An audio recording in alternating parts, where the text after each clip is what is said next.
राजा और उसकी 3 बेटियों की कहानी। बहुत समय पहले एक राजा था जो खुद के बारे में सोचता था कि वह बहुत ही नेक सोच, दयालु स्वभाव और दरियाई दिली है। उसे लगता था कि वह स्थितियों को सही से समझने, हर बात पर न्याय करने और हर विषय में उचित विचार रखने वाला व्यक्ति है। राजा की 3 बेटियां थीं। एक दिन उसने अपनी बेटियों को बुलाकर कहा, मेरे पास जो भी है वो सब तुम्हारा है। तुम तीनों को मुझसे ही जीवन मिला है। मेरी इच्छा अनुसार ही तुम तीनों को भूत, वर्तमान और भविष्य बना हुआ है, जो आगे भी ऐसे ही बना रहेगा। मैं ही तुम तीनों का भाग्य बनाता हूँ। राजा की यह बात सुनकर उसकी 2 बेटियों ने शांत मन से राजा की बात में हामी भर दी, लेकिन तीसरी बेटी ने ऐसा नहीं किया। उसने कहा, नहीं, मुझे तो नहीं लगता है कि आपके हाथों में मेरा भाग्य है। राजा यह सुनते ही गुस्से में आ गया। उसने अपनी तीसरी बेटी की कही बातों को एक चुनौती के रूप में स्वीकार किया।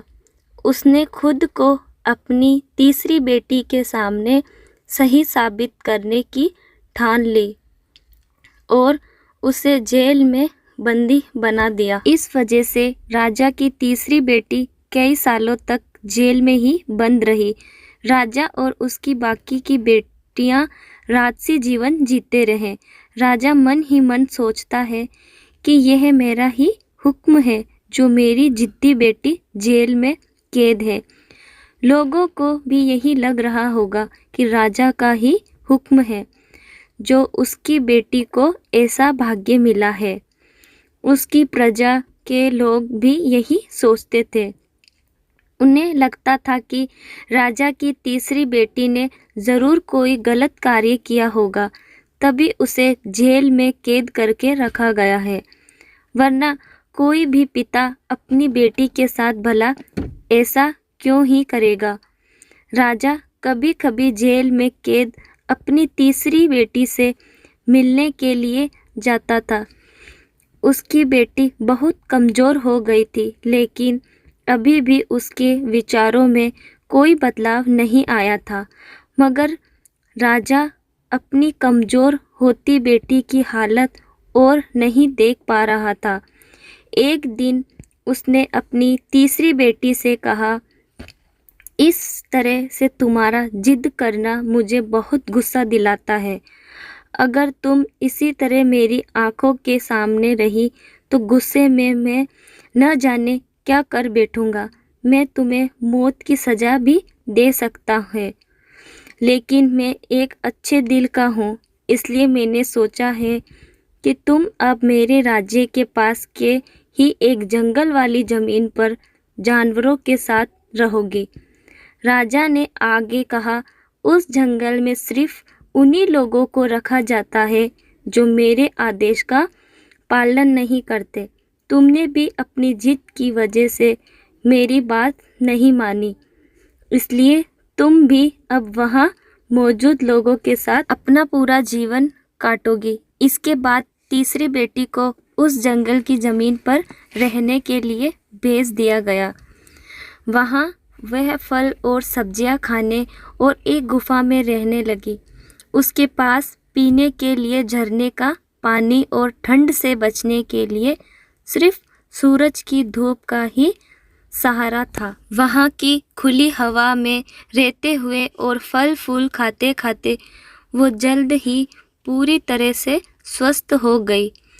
उसने वहाँ पर खेती करना भी शुरू कर दिया।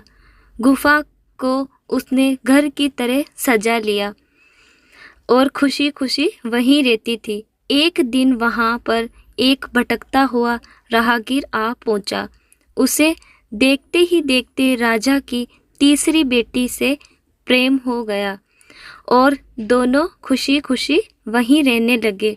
उस जंगल में उन दोनों के अलावा और भी कई लोग रहते थे, जिनकी मदद से उन्होंने उस जंगल को एक शहर के रूप में बदल दिया। कुछ ही सालों में राजा की तीसरी बेटी और वो राहगीर उस शहर के राजा रानी बन गए।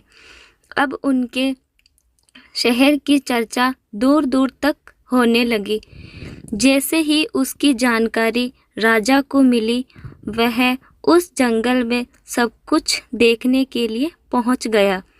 जब उसने वहां की राजगद्दी पर अपनी बेटी को बैठे देखा और साथ में एक खूबसूरत युवक को, तो उसके होश उड़ गए।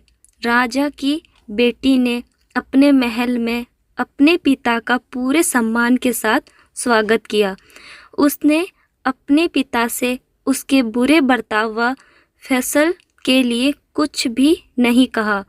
जैसे ही राजा वहां बैठा तो उसे एक आवाज़ सुनाई देने लगी, जो कह रही थी कि हर इंसान स्वयं ही अपना भाग्य बनाता है। कोई अन्य इंसान किसी और का भाग्य नहीं बना सकता। इसके बाद राजा को स्वयं ही अपनी गलती पर पछतावा होने लगा और उसने अपनी सभी बेटियों को अपने भाग्य से आज़ाद कर दिया।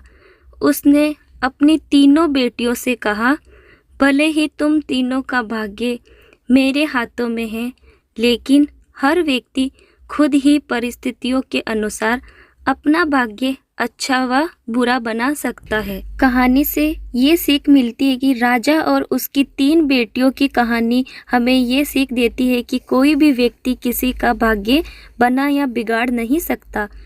हमारा भाग्य स्वयं हमारे हाथों में ही होता है, जिसे हम अपनी सूझबूझ से बुरी परिस्थितियों में भी अच्छा बना सकते हैं।